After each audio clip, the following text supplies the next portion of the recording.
the pixie cut. You know, your hair is your signature look. I think you've My, got this. I've had this hair for a long, long time. Huh?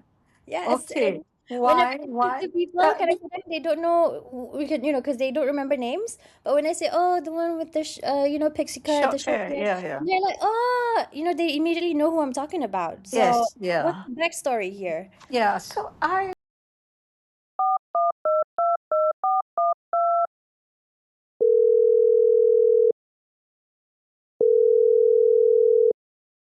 Hello, hi, Prof. Hi. Here, Pleased to hear your voice again after many years. many many years indeed. Yes. How are you? And I really have to know what happened. How did you fall? And really, just what happened? Yeah, I fell in in a mall, shopping mall in Sweden. Wow, you just I had to do was it in on Sweden, yeah, I huh? was on a walker later that was going down, and there was some problem there, too many people, and yeah, I tried to move and I fell. Oh, Yeah. how are you Anyways, now? it was very, very bad. But it's ironic that I was in Himalayas hiking for Uh-huh. almost 2 weeks in October, and Uh-huh. nothing happened. I survived that because even though it was a very hard hike. And then I go to a shopping mall in Sweden, uh, and I fall. So it's extremely embarrassing for me to tell people where I broke my ankle. Oh my gosh. No, but then you can make this contrast, this comparison, just so you know. I can go up the Himalayas, no problem. The mall, however. Yeah, it's very dangerous. Yeah, and so I tell myself maybe I should stop shopping. That's the lesson here, huh? Yeah, yeah, yeah, yeah, Oh my gosh. Okay, yeah. well, I hope you're Anyway, better I'm now. good now. I mean, Mhm. like the pain and all is 90% gone. I just have the occasional, bouts of pain, but I am well on the road to recovery. Okay, alhamdulillah, that's great. So you can Yes. walk all fine, yeah? I can't. I mean, I have to wear some very awful looking boots for a boot for now, and still on crutches. Yeah, Oh, I I see. am. Yeah, yeah. I've got a 10 centimeter metal plate in my ankle, so I need to steady let it. What is that word? Uh, Settle in my ankle. I think. I see. Hmm. Wow. Oh, I I have hope another 2 weeks to wear this boot. well, I hope it's a smooth recovery and Ah, inshallah you get back on your feet so like do I, so that I can go back to my hiking. yes, yes, of course. Speaking of hiking, is that something that you've been filling your retirement free time with Yeah, before this whole? when I was working, I found I've always loved hiking. Mm, When I was a student in New Zealand, spent a lot of time hiking, and I continued going on expeditions and hiking. So, but I couldn't make very long trips, because I was still working. So I remember thinking to myself, when I retire, I'd like to hike full time. I mean, do not. I want to say mountain climbing. I'm hiking. I'm not a mountaineer, full time. And although I'm not doing it full time, but like last year, I spent a lot of time hiking. If not in the mountains, in the hills around KL. Every weekend, I would hike. I So see. it was very, very pleasant last year. And then, of course, I had to apa ni, fracture my ankle. But yeah, that's my hobby right now, I, hiking. what Yeah. is it about hiking that appeals so much to you? I love being outdoors.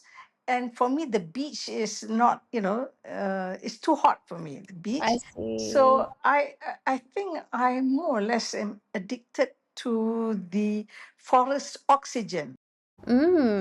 Okay. So when I'm in the forest, I feel I can breathe easy and it's very relaxing. So I got somewhat, obsessed with that or addicted to it. It's a good obsession, I would Yeah, say. yeah, yeah, yeah. Right. Okay. Prof, I want to ask you this one. I mean, I've got a whole list of questions really, Yeah, but sure.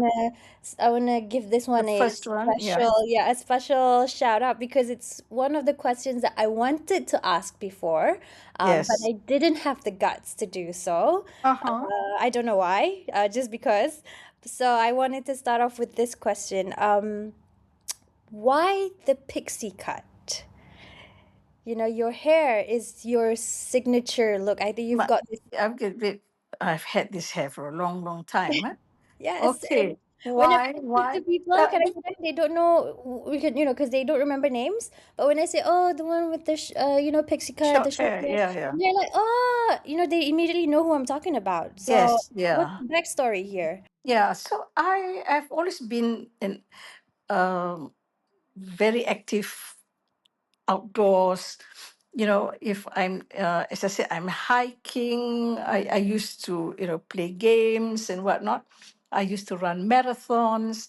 So having this kind of haircut, means that I if I if after a shower, I don't need to use a hair dryer. Sometimes I don't even comb my hair. I don't even need to comb my hair. So Okay. when I'm out hiking, for instance, I just before I go, I cut my hair short, and I won't. It's very hard if you're right in the mountains where there's no water for you to wash your hair or even shower. So it's okay not to wash your hair or comb your hair for 2 weeks. When I was in Karakoram, the mountains in Pakistan, Uh-huh. very harsh, very, very harsh there. It's almost like, desert, because it's all sand. Yeah, I didn't comb my hair for 2 weeks, I think. You didn't But have to, huh? I didn't have to. Right. The point is, I didn't have to with this haircut. So, this haircut is extremely convenient. I would say the word convenient. I see. And since when did you opted to go for this look?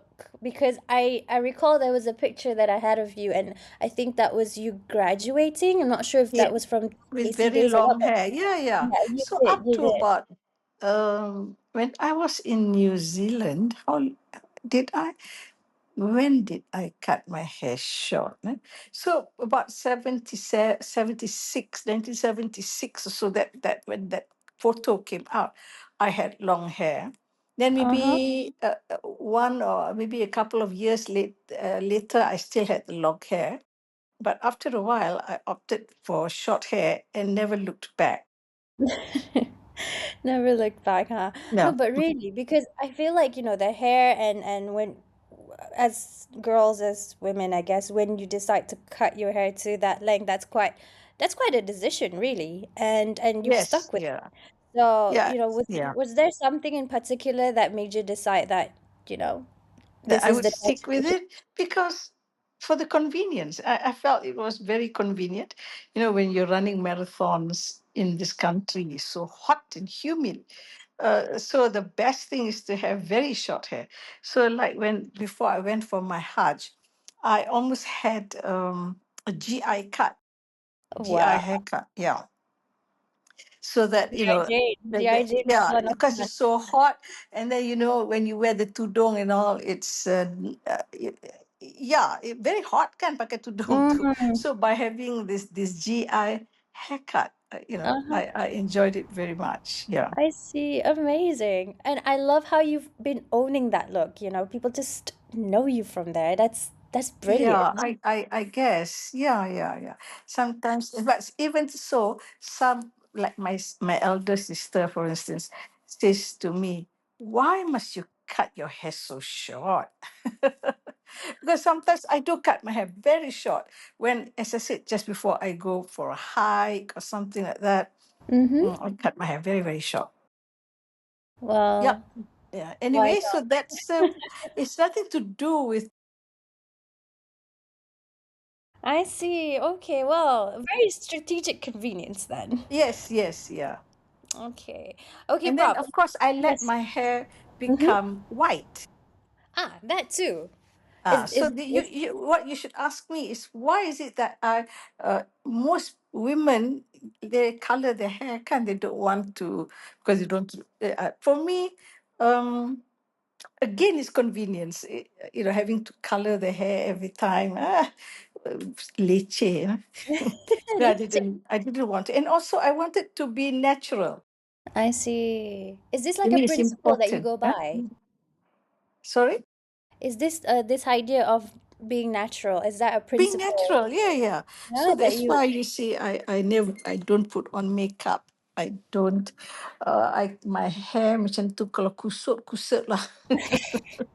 No, but really, I didn't uh, even think to ask about the color because it's like it fits so well, it really yeah, just it's it's the white that's naturally, distinct. yeah. That's distinctive.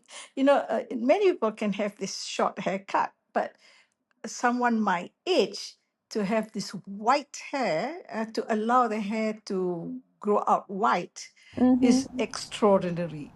Yeah. Mm-hmm. Mm-hmm. I feel it is more extraordinary than having that hairstyle. I agree. And the thing is, people are coloring their hair white nowadays, so you've Oh got it yeah, doing they very spend a lot of nicely. money to look platinum blonde. You let it and you got it going on just Yeah, all yeah, natural. right.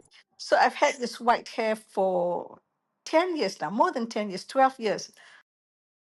Never look Um, back.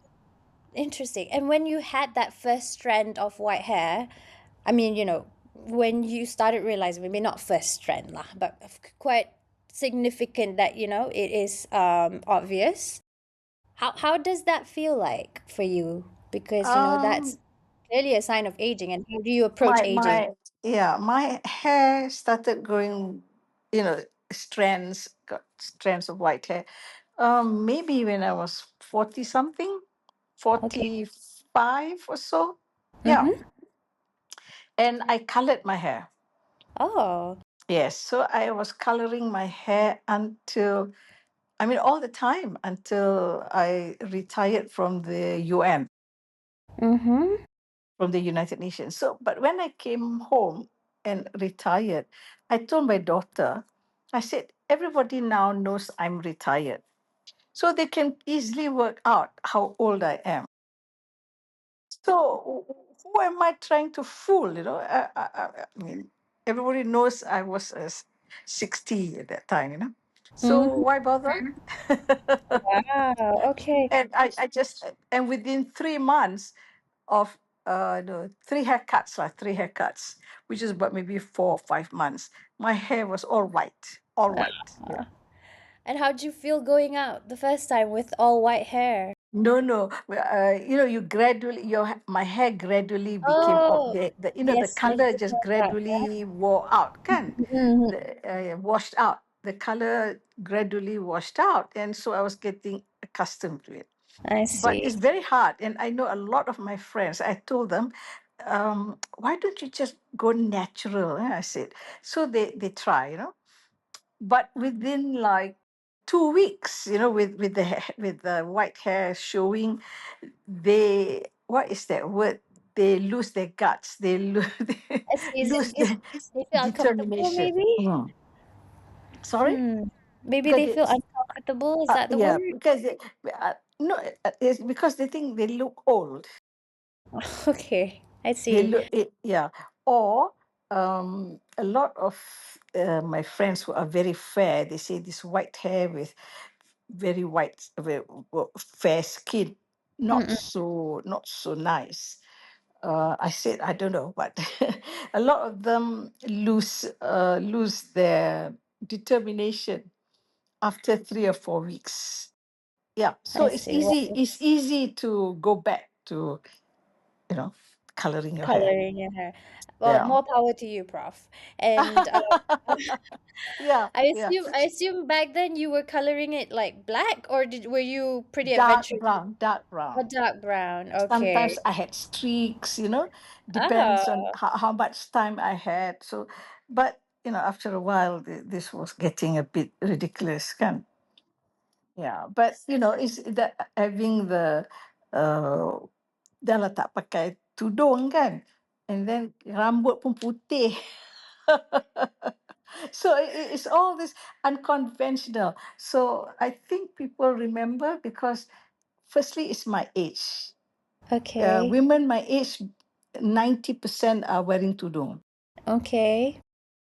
I'm 75, going to be 75 this year. Yeah. So Wow. w- people my age would already be wearing tudung, and I am not. Okay. And then lepas tu pendek pula, putih lagi. So that's why people remember me. Uh, Speaking of the tudung, is that something like is it a rather sensitive topic for you? Because with you, I you, think you can, why am I not wearing tudung? cultural norm. I mean, obviously the religion and all that kind of Yeah, stuff is of course, obviously a there's big the thing. That's religious, there's yeah. the That's cultural. Um, Actually, I don't feel um, that my modesty. I mean, this is all to do with your modesty, covering Mhm. your hair and whatnot. Yep. I do think I'm being immodest. Okay. Because with my haircut like this, it doesn't, well, to me, it doesn't attract anybody's attention, Mm-hmm. It's very plain and simple. It's not like I'm, styling my hair, lawa-lawa, and everybody will look at my hair. Tak ada pun. Okay. I'm just like a boy. My hair's like a boy. So, I don't know, I've never felt it uh, necessary. So when I went for my Hajj, after I came back from my Hajj, I thought Mm-hmm. maybe I might be driven to Put it on, yeah. put on Mm-hmm. hijab or whatever you call it. But I was working in the UN at the time. Yeah. So there was nobody around to scold me or whatever. Nak tegur kan. Tak ada siapa menegur pun. So I just, after I came back, biasa and then biasa terus. I see. Understood. Okay. Thank you very much for that, raw Very explanation. frank Yeah. revelation. Yeah. I Yeah, I mean, of appreciate course, that. yeah. On my part, obviously, I don't have, I feel like I'm not qualified enough to say this or that, but, as it is, I take it with an open heart and I respect that. So, thank you, Prof. Yes, okay. Uh, I've got a lot more random questions. Sure, you Well, can ask. have you had your breakfast? Yes, yes, I did. Hari ni makan apa? I just had some eggs. Ah. But yesterday I got my nasi. I just came back 2 days ago, kan? Mm-hmm. So first day I had roti canai. Then yesterday I had nasi lemak. But today I because I can't drive because of my kaki. Mm-hmm. And normally, so maybe tomorrow I'll ask somebody out for breakfast, and he or she has to take me out lah.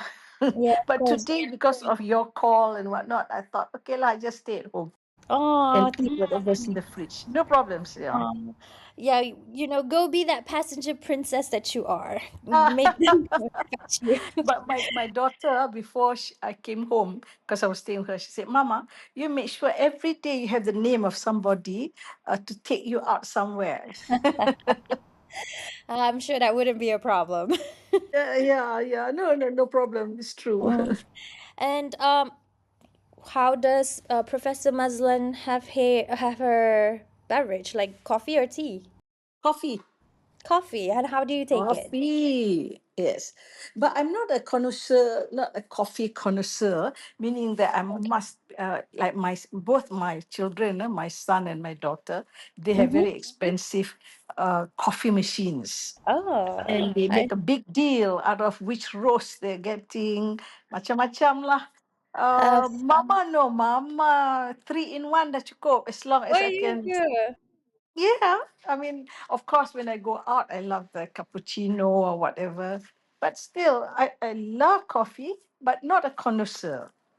Okay, but it's an Mm. everyday affair? Yes, I must have my coffee. Okay, interesting. So Mm. any type of coffee, or do you have like a specific No, um no? none, none. So as I said, my children have very expensive coffee machines. Uh, I have none. I mean, they bought me a coffee, some kind of coffee machine. It's been in the cupboard like 6 years already. Oh, okay, well then. They need to Malas. come I think over. the thing is I'm lazy, you know. I'm lazy to go and buy the coffee, grind it. Mm-mm. Leceh, and they must have milk. Yeah, it's a level of complication I don't need. Ah, it's Ah, interesting that you say you're lazy because, for someone who's like who's done so much, and to hear you say I'm lazy, yeah, maybe because you've channeled all the energy kat sebelah sana. This one you're like, exactly. I think I'm so stressed doing other things. I don't need to add any levels, any other levels of stress. I see. I think this is giving, like how people say the billionaires, the genius apa semua ni, diorang pakai baju yang sama every day Yeah, just because right. they don't want Yeah, to yeah. think about Because it. they don't want. In fact, one time I was thinking, I really wanted to just pakai one kind of baju, but then of course nak pergi meeting lain, if you're going out with friends lain, so I didn't quite achieve that. But yeah, that you're right. That is the reason is that we don't want any new levels of stress or complication. Wow. Okay. Well, there you go. I mean, I'm not that level yet. I think because I'm still like, oh, what baju do I want to buy some more, and then Oh, stress in the I morning. very limited colors, gray, black, white. You have the Sometimes, capsule wardrobe, basically, yeah. yeah, yeah, I have a very boring wardrobe. But then today, yeah, it's interesting that we're talking about this because today I read that people who wear blues and grays and blacks have very low self-esteem Alamak. because they say that people who wear that just want to disappear, want to be invisible. Okay. But Okay. sometimes when I'm wearing my black t-shirt, I know I'm not invisible. Ma'am, the contrast between your hair and your baju is enough to Yes, make you stand out. exactly. So it And does then not apply to you. that's right. So when I pakai, the tight t-shirts and I go out, I know I'm not invisible. So when this article says we have low self-esteem and we want to be invisible, I'm saying, no, my dear, no, that's wrong. Absolutely not. Does not apply to Professor But most of Mazlan. the time, I just want to blend in lah juga. So if I'm wearing bright red with big flowers, semua, oh no no no. So I don't have any batik clothes. Oh, really? No. So Wow. I struggle when somebody says the dress code is batik. And I say, oh my God. But so far, I have got away with it, not Oh, wearing batik. fuyo, that is quite an accomplishment. Yeah, I haven't got a single baju batik. But then I said to my friends, I could make a batik jacket. Jacket boleh, Ah, those browns, yeah. they are beautiful brown Yes, I've batiks, seen. kan? Yeah, yeah, Yeah. Like those Indonesian brown colors, whatnot. yeah. But then I haven't found the right material to make nice jacket. Ah, But like I haven't been looking. I don't shop. When I say I fall at the shopping mall, it's again ironic because I hardly go shopping. and the one time you do, it's like, this is why you don't. Right. Because in fact, I was at the shopping mall with my daughter and her son, my grandson, because we were going to the Asia shop to buy prawns and I see. fish ball because she likes that. And of Mhm. course, I never bought the prawns and yeah. So Yep. So it's not often that I shop, I and see. it's all I the more embarrassing for me to say. Oh my gosh. Orang ingat, oh Mazlan goes shopping all the time, but no, no, no, hardly ever.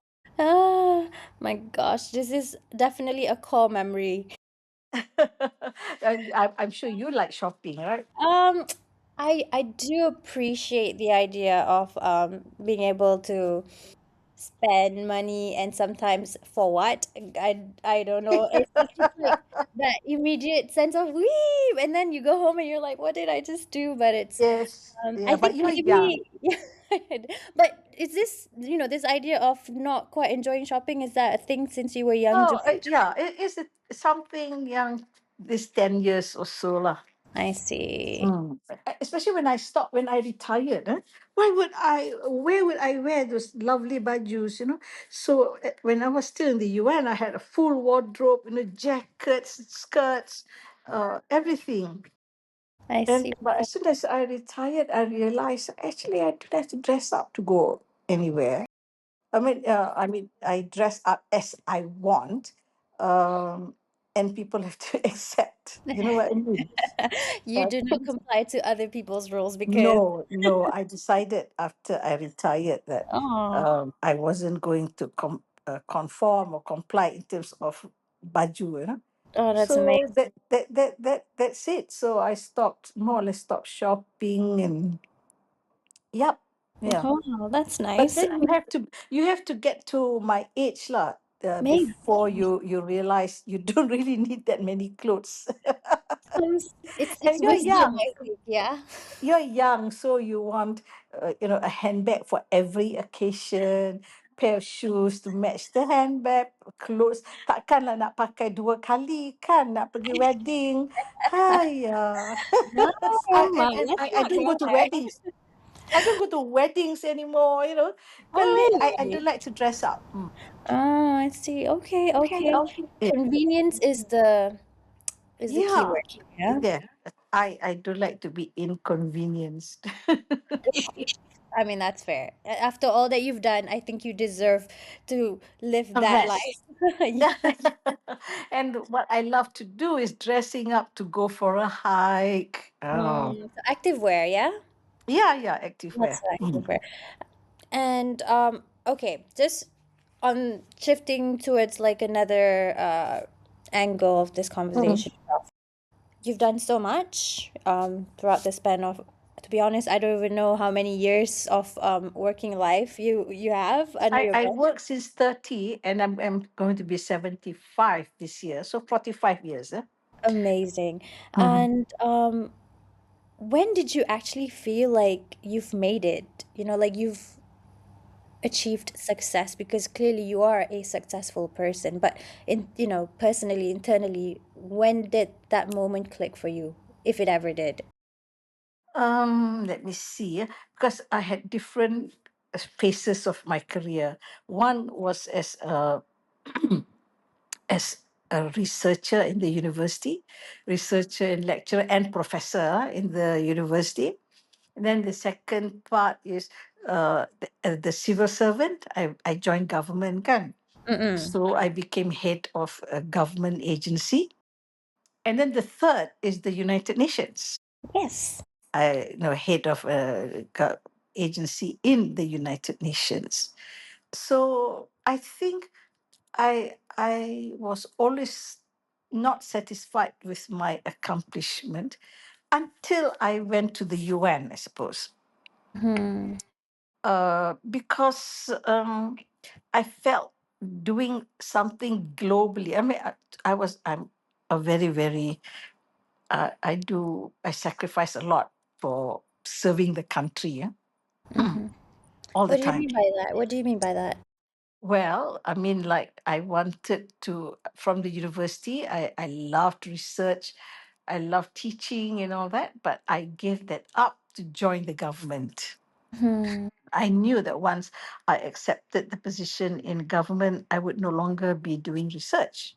Okay. So I had to have a big, it was a big, what they call crossroads. So I have many crossroads, and I noticed that at every crossroad, my decision was never how would um, how would this be good for my career or something. That was never the the driving what drove me, Okay. like when I decided to do astrophysics, to pursue astrophysics, even though there was nothing in the university, everybody advised me to give it up. But I persisted because I thought if I don't start doing something, nobody ever would. And I was quite sure that I would not be promoted and all that. But I thought, never mind.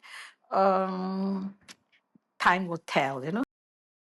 So, and that's what I mean by in my life, there have been crossroads, and at every crossroad, those important ones, um, my motivation has always been what is there for the country. So people, I think I sound arrogant or sombong, or if I say I do this for the country, but it's true. I I wouldn't go with sombong or arrogant. I would have just gone with noble. Like that is so noble of you. Yeah, no, I wouldn't say noble, but yeah, but I suppose I was young and I felt that life was ahead of me. So what is that? There's nothing to lose if I sacrifice at this stage. I see.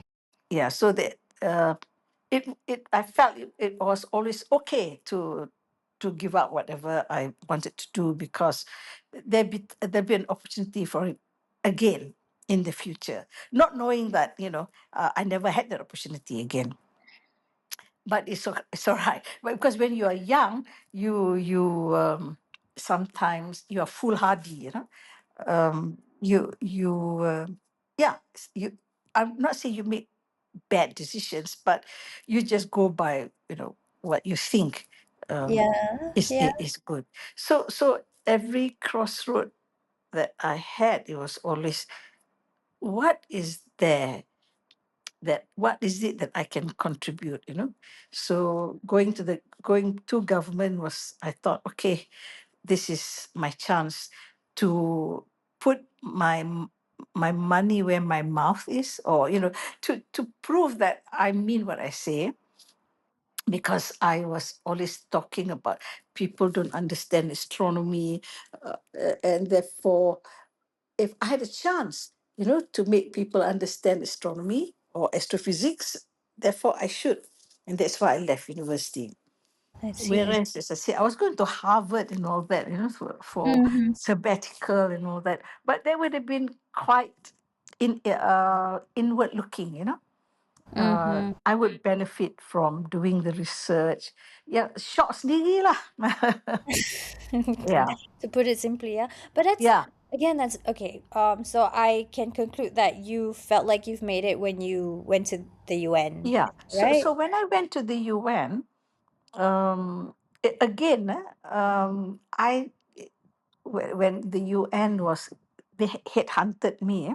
Mm-hmm. So I thought, should I go or should I not go? But at that time, the space sector is a very secretive sector. It's Oh, only now it's more open. Last time, uh, it was more.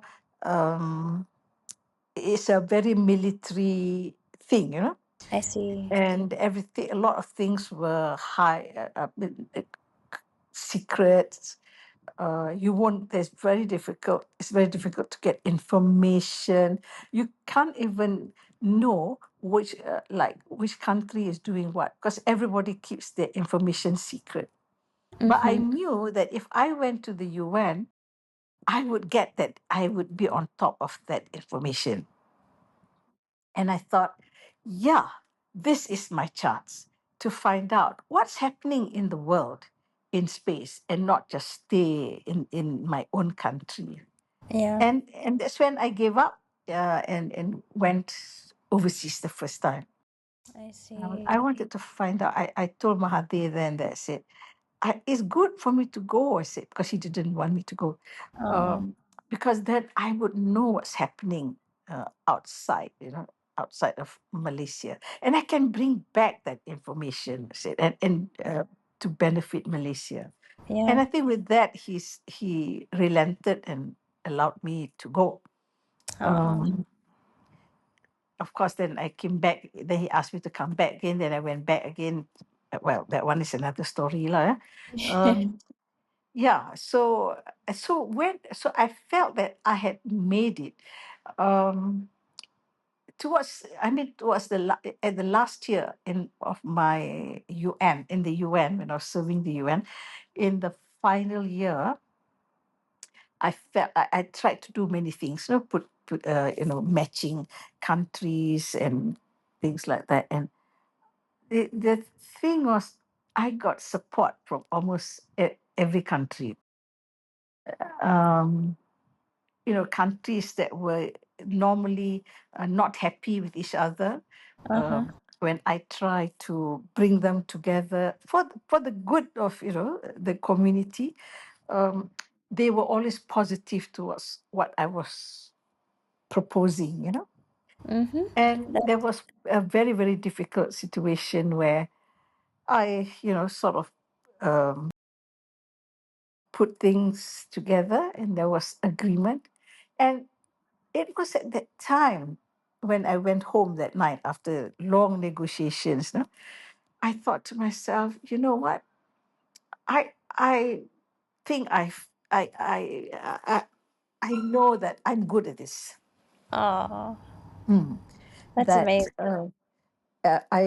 I felt that all the years that I had put into my career, uh, I got I had established credibility Mm-hmm. with people, and not just Malaysia, but internationally as well. So the fact that I got I had credibility internationally, and I realized that um, I felt I had arrived. Ah, what a Mm. feeling. Yes, yes, yes. Nice feeling.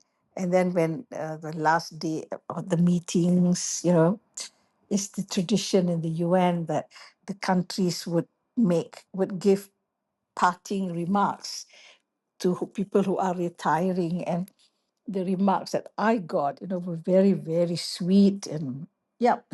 And in that time I felt, you know what, I think I have my lifetime career has paid off. I'm happy. So that I'm happy to retire now. Mashallah, that's amazing. And to be able to say that you're happy, that those are Yeah, like, yeah, yeah. oh, really expensive And words. yeah, and at the UN, I felt that I Yeah, had. the UN no Yeah. less. Yes, yes, yeah. So, and in the space sector, that a very, very difficult sector. Anyway, but as I always do, once something's happened, I move on. And when I came back, I decided, space was that I went on to do other things when I came Mhm. home to Ah, Malaysia. and that was a conscious decision, yeah? That was a very conscious decision that I wasn't going to go back and try and influence people in terms of space, in the UN or whatever. I said to myself, move on, Okay, a why lot of was that? my yeah, a Because lot of my colleagues, those Mhm. who retired from the UN, those ex-directors, for instance, my predecessors, um, they would come back to the UN in other capacities, representing their country or whatever. But I told my colleagues already, no, no, not me. When I leave, it means I'm leaving. I don't need this string. Mm-hmm. To keep me here. I need to get a life. There has to be another life. And indeed, in this last 10 years, I've had another life. Well, that's beautiful. But also, Prof, on that note, like before you went there, the idea was to, learn, get information that could benefit the country. Did you manage to do that when you Oh, come back? yes, yes, for sure, for sure. But then, when I came home Mm-hmm. after 2.5 years, I knew where I had to position the country, you know. Okay. I knew enough about the industry, the politics, the policies, um, such that when I was head of the space agency for 5 years, I did a lot of things very, very fast because I had learned so much in the UN. You had the exposure, you had the Yes, yeah, and industry also I insight. had the contacts. Huh? Ah, yeah, yang tu Yeah, mahal. yeah, yeah, yeah. Oh, that one tu memang tak boleh beli lah. And so I knew where Malaysia. I felt I knew where Malaysia should go, Mm-hmm. and how to do it, I see. Yeah. Okay. including Eh, our Angkasawan program semua kan. mhm. Yeah, yeah, that's oh Yeah, yeah. boy, those days. I Yes. mean, I was Yeah, in yeah. school, but Well, in you were in school, I I know. You were standard five. uh yeah, probably. I think Center 4, Center 5, and Center 2. Oh my Oh my gosh. goodness. The days. And yet I Yes, can yes. still remember it, like Oh how yeah. hype it was. I know. I know some people quite young lah, in 30s, come up to me and say, I've always wanted to meet you because of the Angkasawan program and whatnot. Oh, how does So that make you feel? I feel very, very, what is that word? Rewarded. Yeah, that some people felt that the program made a difference to their interest in science. So, because Yes. I always tell people, if I'm giving a talk to promote science or space science, if one person in that room Yeah. feels moved or make a decision, in the affirmative for science, that's already my reward. Yeah, so I feel that even now, when kalau I'm talking about space science and people feel, space science is cool. And it is. Space Which it science is is, very yeah, it cool. is, sure is. It's a Yeah, flex, definitely a flex to be able to say that, yeah, I've been in the industry, I know this, and yeah, yeah, yeah. and to be able to inspire more people now, that is a real flex. Yeah, yeah. But also, Prof, I just want to, and I'm going to use a corporate term for this, circle back to the idea of wanting to, do something for the country, do something for Mm, the nation, because I feel like where I am right now in my life, and my generation in particular, like, I think a part of us are like, we need to be self-serving. We need to look out for ourselves before we start thinking about, you know, this scale of country ke apa. And it's, I think it's not that we don't love our country. It's just that, for example, I'll give you a very specific example yes. with the doctors, right? You Mm, have a lot of our f- fantastic talents going abroad, yes, serving yes, country. And yes.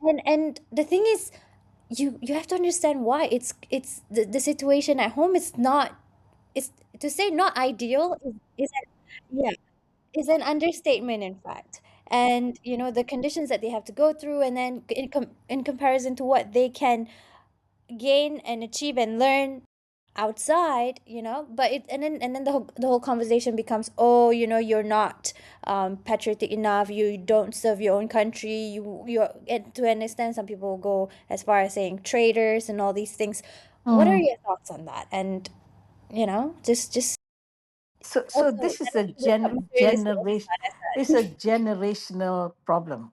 Okay. Okay, not problem, but issue. Mm-hmm. My generation, and remember, I'm 75 years old. um, when we grew up, everything was scarce. you know, my parents couldn't afford to buy me books, for instance. And in the library, my school library, and I went to a very good school, College Tunku Kusha, Tunku Kusha College. In the library there was not not many books, let alone books on astronomy. So I never read a single astronomy book until I went to university. Mm-hmm. So everything was scarce, and we had to be resourceful. Um, we had to um, at, apa ni, get things for ourselves. And you can see that the country is short of so many things. Short of, I mean, like for me, there was no astronomy, nothing, not much science. And that's why I was almost forced to do science, Mhm. because we had no scientists. Nowadays, if people don't do science, it's not going to make any difference to the country because we are already so well established. But 70, well, not 70, but 60 years ago, um, n- we had to have scientists in the country. So there was this, we just fitted into those roles. We were, for, but for you all, there's a lot of competition, and Mhm. that's why you have to look out for yourself. Most areas are saturated. Whether you're a medical doctor, can you imagine right now? Medical doctors can't get jobs. Medical doctors, those who graduate, can't even get housemanship. That Mhm. was it would have been impossible to imagine for somebody my age, because we're always short of doctors. I see. So it's um, is the world. So globally things have changed, and you all have to fight for whatever you desire, not only in within our country but also what's happening globally, which Mhm. we never had to, my generation. I But see. remember, my generation, I have friends who walk to school like 5 miles, not like 5 kilometers, macam tu kan. And so Uh-huh. when you have that kind of hardship, you tend to be more introspective of why is this hardship? How can I overcome this hardship? And when you talk about overcoming your own personal hardship, you realize that this is a national hardship, not your own personal one. And I so you see. tend to become more conscious of what is happening nationally. So I would say my generation, we would be more so-called patriotic because it was so necessary to be so. And it is in our face, Tak ada book, no books. We had nobody knew anything about nuclear. Nobody knew anything about, molecular biology. So somebody had to start it up. And normally you start it up because of the absence in the country. So it's easy to say I'm patriotic because, like in my case, I can say I'm patriotic. I was patriotic because there was no space science in the country and I established it. Mhm. But somebody could as easily be as patriotic as me, but cannot say I am patriotic in the sense that I elevated space science, things like that. Right. It's more difficult to make such claims. So I have friends who started the nuclear program, friends who started molecular biology, macam-macam lah, or even microelectronics. We all had to start. It's my generation that had to start all those things. Mhm. And it's Mhm. easy in that context to say we are doing it for national interest Mhm. because it didn't exist. So why would anybody want to do it except for national interest? But you I see. all cannot claim the same thing. Kan? Right. Does not So it's come not with like you that. all, I think you all lack patriotism, whatever, but then you look around you, everything dah ada.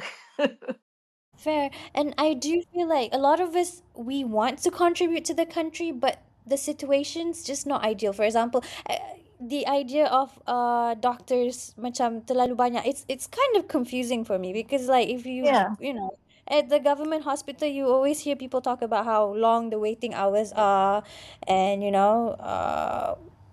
to be fair, I don't know exactly what's what, but all I hear is, it's not ideal that environment is like this, is like that, and then just as patients, like you have to wait so long. So my question is like, Yeah, and this doesn't compute because, as you rightly say, on the other hand, we know that doctors cannot get jobs. They cannot get, as I said, housemanship pun susah, because they say we are overproducing doctors. But try to go to a hospital and get a doctor. right. Susah kan? So yeah, so Yeah, there's so that. something does not jibe. I pun tak tahu.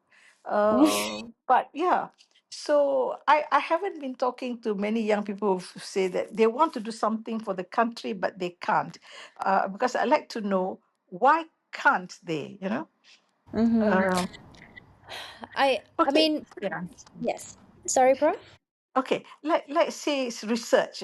My time dulu tak ada duit for research. I had to cough out my own money to go for conferences, even do research. I had to use my own money. But by the time my generation became heads of department, we instilled in the government the idea that it's important to do research. And so the government came up with, billions of ringgit for research, Masa Mahathir punya time, during Mahathir's time. He allocated billions for research. And that's why you see this jump in science and technology because of that investment by the government.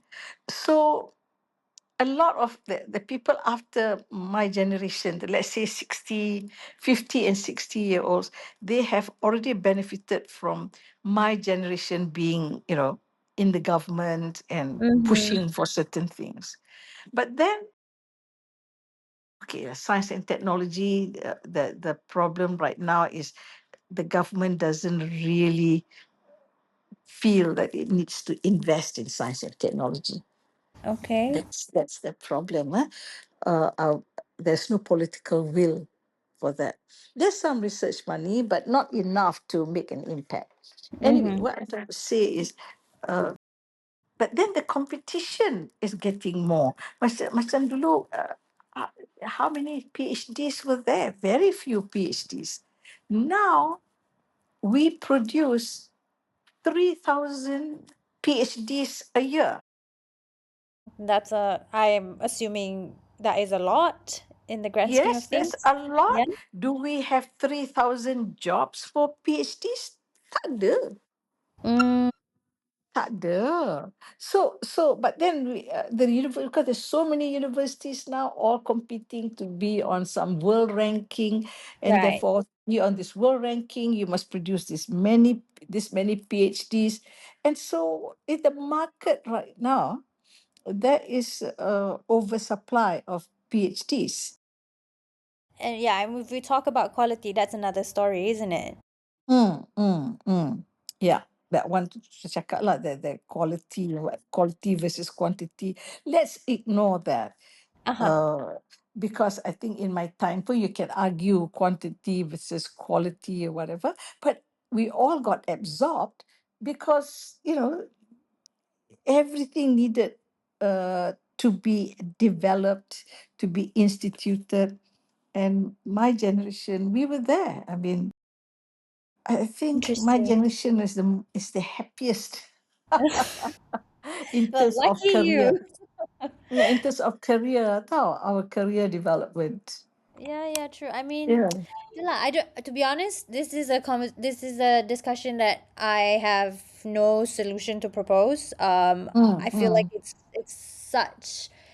it's a huge problem in many ways, and there's so many moving parts that actually need to be addressed before you could actually think of, something. But yeah, thank you But you for know sharing that youth unemployment is the highest in history.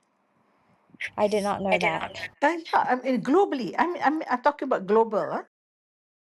Hmm. But then that's because the number of youth has increased. But let's say in a country like ours, the job creation is not quite there. Um, so we produce this many engineers, but we do not Have create many jobs. jobs for those Yeah. engineers. Yeah, yeah, yeah. Well, this is depressing. Well, but but you must know this, that those are the employment or unemployment statistics. Hmm.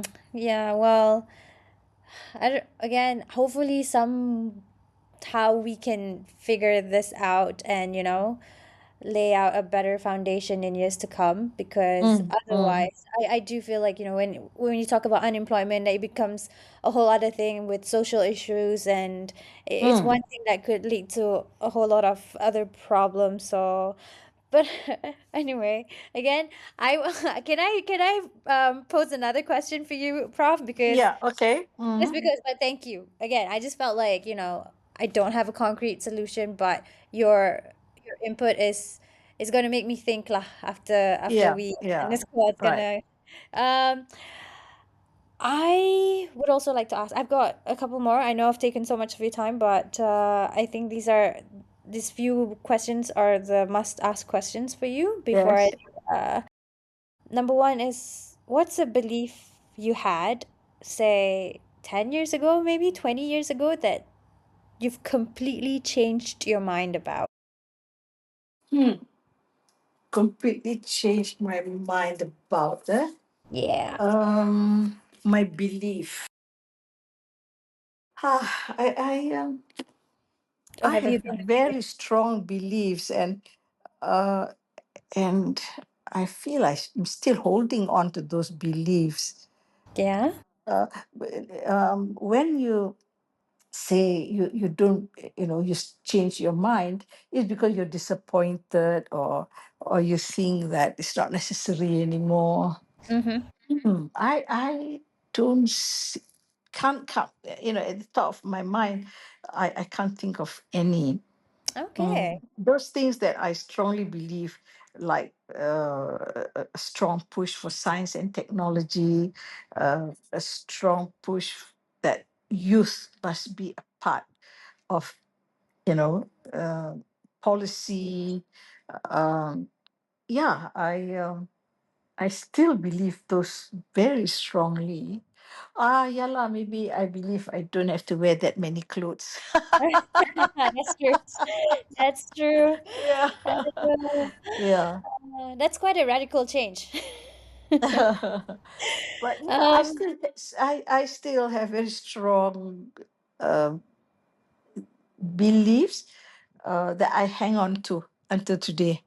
Nothing Fantastic. and that's why I can't think of anything offhand. Mm. Yeah, yeah. No, no, no. I think it's okay. Yeah.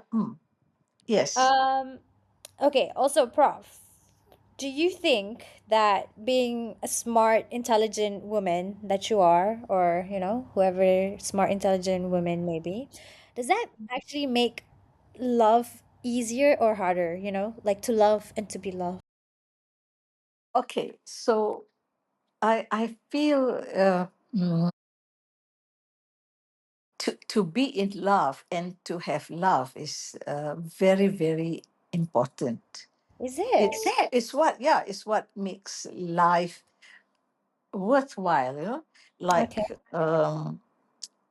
I I am single right now, huh? But still, what is very important to me now is my grandchildren, for instance, my children and grandchildren, and um, looking at my grandson and the love I feel for him. That is so important. That makes life worthwhile. And without that, maybe life would be poorer. And I love my friends. Yeah, I'd be poorer if I didn't have the friends that I have right now. Mm-hmm. So, but in terms of, you know, um, that you must always have a husband or whatever, I feel that maybe it's not that necessary anymore. Okay. that you must be in a relationship. That you have, if you want to have a relationship, it must be something you treasure, that will benefit you, Okay. emotionally, physically, and all that. And it's of course there's no point staying in a toxic relationship. And if it means being alone, so be it. And in fact, if you be happier alone rather than be in a toxic relationship. Mm-hmm. And again, like when you were much younger, how was how was the idea of marriage like for you? Because I think these days we have a lot of people who refuse to even entertain that idea, because they're so focused and invested in their professional career. Yes, yes. They have trauma also. That's another thing. So, what Yeah. was it like for you, if I may ask? Again, this is about society at that time as well. Huh? You have to cannot forget that society builds you up. Society influences how you thought, how you think, and how you act eventually. Um, it, it- that I don't think I deliberately thought I must get married, but it just so happened I fell in love, kan? Okay, And so falling in love means that right now, I mean, right then, is to get married. I see. Right now, people feel that if they're in love, they don't have to get married. So that's the difference, maybe. Mm-hmm. Or if they're in love, they get married. They don't want any children, but they don't want children because they feel they have no right to bring up children uh, in a society, um, that they don't see the environment being ideal for bringing up children. Mm-hmm. Mm-hmm. So that's why the birth rate is dropping everywhere, Yeah. Malaysia included. But Mm-hmm. yeah, no, I never thought about, yeah, I must get married because uh, it is the thing to do. Tak adalah, I just got married because I was Because in you're in love. love. And that Oh, was, yeah, nothing to do with what people thought. I see. Okay, well that's nice. Um, and have But you must remember, I'm single now. Huh? yeah, how's that treating you? Oh, I love my single status. I can, that's why now I can go hiking anytime, anywhere with anybody. Oh, wow. Yeah, yeah. It that freedom to associate, freedom to do what you need to do.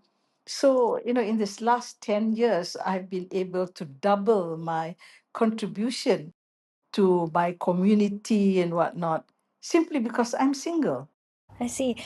Oh, absolutely. And that's the thing also, Prof. Like, one of the common advices that I've seen online, when people say, "Oh, what's the one advice you would tell your younger self?" This and that. Like, one of the common ones is to not get married. So like, I don't know. What are I your noticed that. I noticed that when I see, fun TikTok things. They yes? always say, what is the best advice? Some old woman, I don't get married. Or what's your biggest regret? That I got married. I don't, I won't advise. That's not my advice. That women should not get married. No, no, no. That is still an important thing. But the only thing I would say is that you do not compromise. Okay. Okay. In you being who you are, or what you want to achieve, for someone else. And if that someone cannot support what you want to be and you want to do, you have to think twice. Lah. Mm-hmm. But in life, there is such a thing as sacrifice. So some women sacrifice because they want children, so they sacrifice a career. But that's totally your decision. But the only thing I would advise is that being married is not the it's not for everyone, and it's not the thing that would make you happiest in your life, not necessary at all. Mm-hmm. And Hmm. that's one of the common misconceptions, probably, that your happily ever after is. Happily ever after, and the only thing that would make you happy in your life is to be married and have children, no. Not Necessary. necessarily. Yeah, because there are so many things to do in this world right now. Dulu, we didn't have many opportunities. Women didn't have careers because Yeah, careers were very limited. So people, for financial stability, women got married. Women stayed in toxic relationships because they had no financial independence. So the situation is quite different now. yeah. But it does not mean that uh, being married is bad. No. Okay, Yeah. okay. Interesting. And if I also may just pick your brain even more, how do you decide that this person is right for you, especially for somebody, who has a strong character, as a woman who's achieved so much? I feel like one of the things that, that's always been said in society is that if you're too successful, people will be scared of you, people don't want to marry you, and Yes, yes, yes. how's You that you like? you you you upper your you price yourself out. They call it. Yeah. uh, no, what was your question? How do you know this is the person? No, Do you, you don't they know. mentioned You just you. how do you It's a know the person? gamble. It's Oh, a gamble.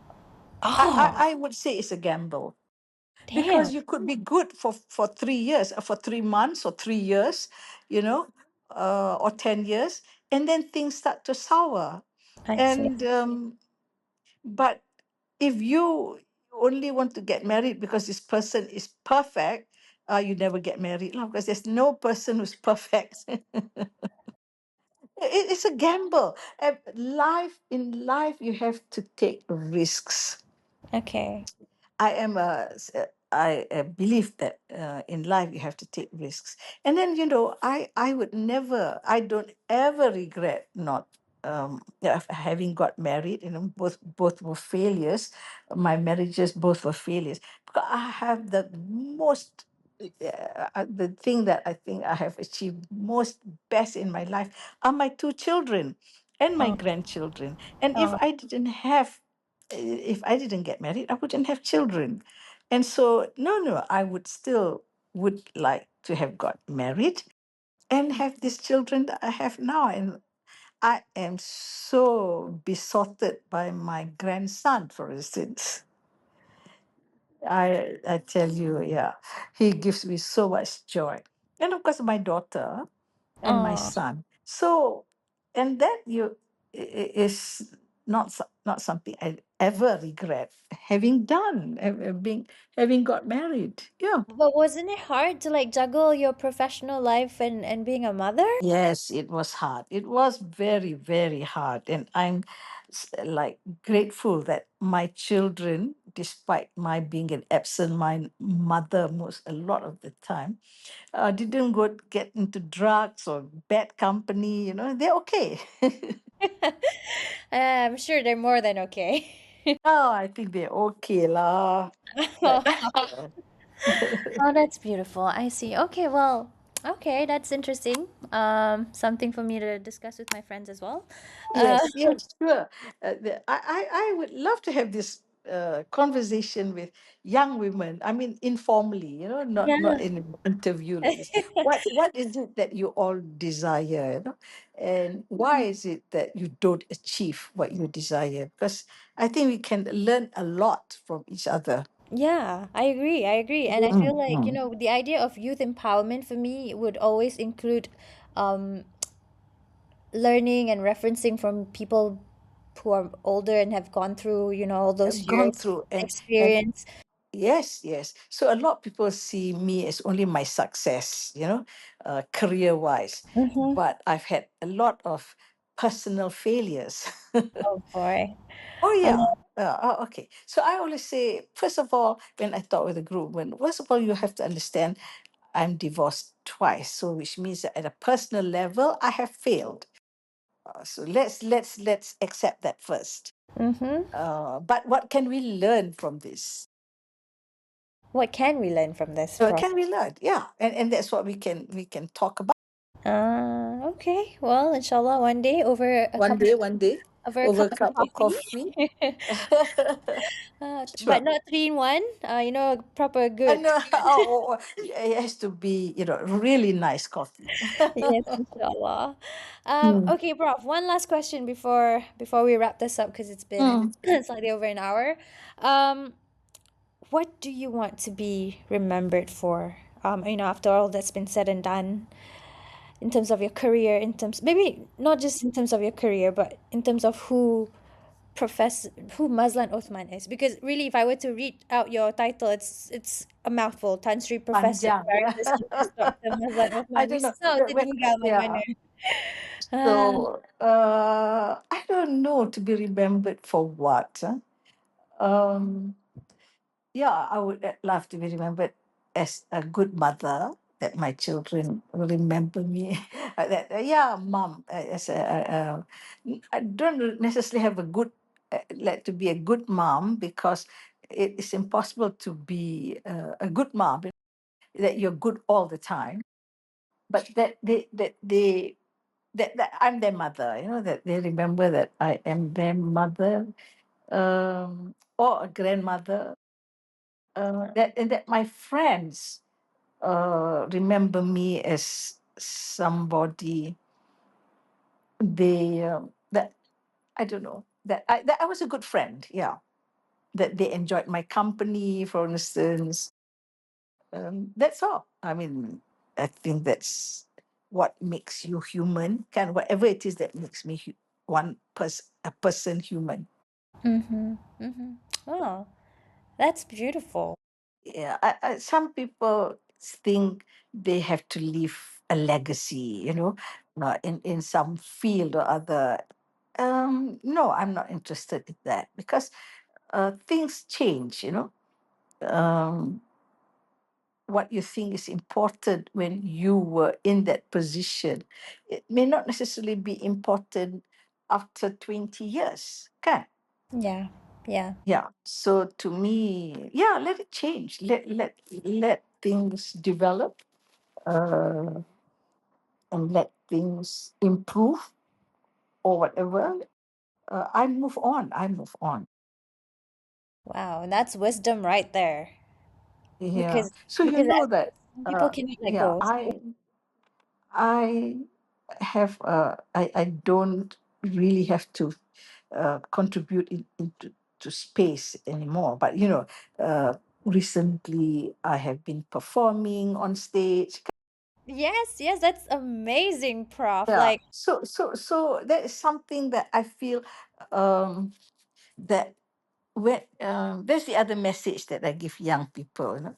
When you leave school or you leave college with a degree of some sort, that is not what will define you for the rest of your life. I think that would be one message that I can give, that people can, orang boleh percaya, people can believe in it, because that's what I live that. I live the life where you are not defined by your degree or your family background.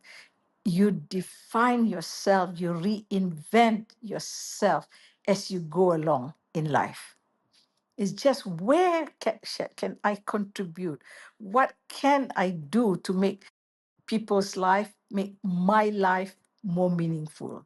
That is the driving force, not where you went to school, what degree did I get? No, no, all those things. It's not important anymore. mhm, mhm. Goes down to the values Yes. and what What? makes you human, like Yeah. you said, yeah. Yeah. What? Where do you want to position yourself? So the reason why I went into this performance is because I feel that people think that science is very hard. difficult, and that and people separate the arts and the science. And I have lived all my life not separating arts and science. Mm-hmm. So the way to demonstrate that is to do that performance with Ramli Ibrahim, Amazing. that sort of thing. So you live your values, you you yeah, you live your value, whatever it is that you value, you have to give your life to it. Thank you, Prof. That's amazing. That's wonderful, and that's just that's a beautiful closure because I think on a personal level where I am as well, it's just really figuring out who I am, Mm, what I want to mm. do, and I recently felt like with the new year and stuff, I want to sit down, do my reflections, think about how people have this 5 year stuff, and I'm like, oh, I can't see what I want in 5 years, and it's True, true. But it's still good to. The only reason why you have to think 5 years, 10 years, for me, I've always thought 10 years ahead. That one I have to confess, I'm not a person, I'm always strategizing and thinking of my life ahead. Um, is because so that you don't give up. okay. So when you have a longer term, uh, what is that word? Goal, you don't give up. Because if you don't have a long term goal, it's very easy to give up. Mm-hmm. Mm-hmm. Like right now, I'm okay, 75. So I'm still thinking of going to catch an eclipse like 5 years from now. So I have go and see a total solar eclipse somewhere exotic in the world, 5 years from now. Um, so you keep fit, you keep yourself interested, because I have this eclipse to go to in 5 years. So Mm-hmm. it is, you must have a long-term goal in order for you to keep that ambition, because if you have an ambition, that ambition cannot be achieved tomorrow or next year. It has, you must have a strategy, you must learn how to achieve it. So if you don't have that ambition, how to achieve a long-term goal? Okay, Prof. Also, where do you draw the line between feeling content, feeling Mm. fulfilled, and just actually sitting on your laurels, just being in your comfort zone? Like, how do you distinguish that? Okay, so even though I say you must have a long-term goal, you must celebrate what I call small successes, so that you be content. Okay, so you think that having a long-term goal means that you'll be discontented in the short term. That's not true. Okay. You should see, oh, okay, so I've come this far, uh, towards my long-term goal, and celebrate and be happy, uh, go and eat that dark chocolate. Dark chocolate. And celebrate, small things. um, and then these small things will add up, but you must have a roadmap.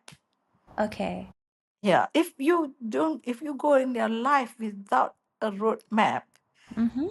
you'll be running very fast, but in which direction? It could be in the wrong direction. It's better to take it slow, and you are going in the right path. Yeah, running fast in the wrong direction of where you want to lead your life and to lead your life towards, um, is very inefficient. Then Mm-hmm. you have to, turn back and whatnot. I suppose I'm always talking about inefficiencies and inconvenience, Mm. but mainly See a pattern here, Prof. inefficiencies. So yeah, so maybe when I retired, I had more or less achieved everything I thought, not everything, the way I thought I should be in terms of a career ambition, But a life ambition will never ends. Right. Like going to see the eclipse and Yeah, yeah. commence So it. because seeing a total solar eclipse is spiritual, you see, just like going to the mountain. When you're in the mountain, it's a very spiritual experience. You feel closer to God, closer. You're part of the universe. When you're in the mountain, you look at the stars. It's all black. You feel part of that universe. It's the same as watching a total solar eclipse. It is Mm-hmm. extremely spiritual. So those are things that you try to achieve in life continuously, continuously. Okay. All right. But okay, just again, I think I want to really Wrap up. wrap up and also clarify like the idea of being in a comfort zone. Ah, being Kan, macam yes, yeah, how do you know that you're actually in your comfort zone, and uh, how do you identify that, and how do you have the yeah, courage to get out from right, there? right. When you're in your comfort zone, when you are not learning anything new. Okay, very clear. Yeah. So if you're doing something routine, because that's what you call in your comfort zone, like hell, you have to run away from that. Okay. Do not do anything just a routine. I hate anything that's routine. So I mean, when I was heading the organization, anything that's routine is anathema to me. So I would tell my colleagues when I was running the planetarium, I said to them, if you don't have a new program, anything new, don't invite me. I'm not interested. Because sometimes we introduce something new, and Yeah. then everybody thinks, then that becomes a routine. Oh my God, that is the last thing I want them to think, So every year we had to do something innovative, something new, Okay. It involve could be at the new same place, people. but as long as new things for you to learn, new things for you to do, that's Yeah, yeah, yeah. Let's say you're doing the same thing, mm-hmm, but your target audience is a new group, new mm-hmm, sector, for instance, or new subject. But maybe it is still about art, art. But now you're looking at new groups, new age groups, new artist groups. So it has to have a new element, something new. mm-hmm. Otherwise I am not interested lah.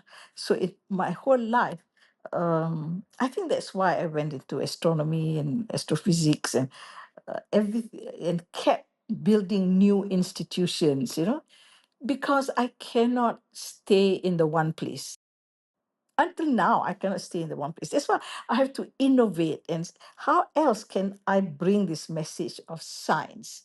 Most people think, oh, more books, more interviews. For me, is to go and perform. That's brilliant, honestly. That's Yeah, a so, whole new target so audience in a way. something, yeah, and my idea was that people would learn science while they are being entertained. And job So well done, Prof. yeah, so I mean, I always have to do something new, something exciting. Anything routine is anathema to me. Okay, brilliant. And So, being mhm, when you are in your comfort zone, yeah, this is a symptom that you are not doing anything new, that you are not innovating anymore, that okay. you are not taking risks anymore. But in life, you have to take risks. You have to think, what else can I do? Can I do something better or new, or go somewhere, go and get a job in Africa? You have to think in terms of those kind of risks. That is what will make life interesting when you look back on it. Okay, awesome. Okay? I will take that with me. Inshallah, I'll Go keep and it get a job. ingrained in my Go and head. get a job in Africa, okay? Africa, okay, inshallah. Uh, thank you Okay, all so much, right. Prof. I will Okay. stop the recording now. Yep. Okay. Right And then.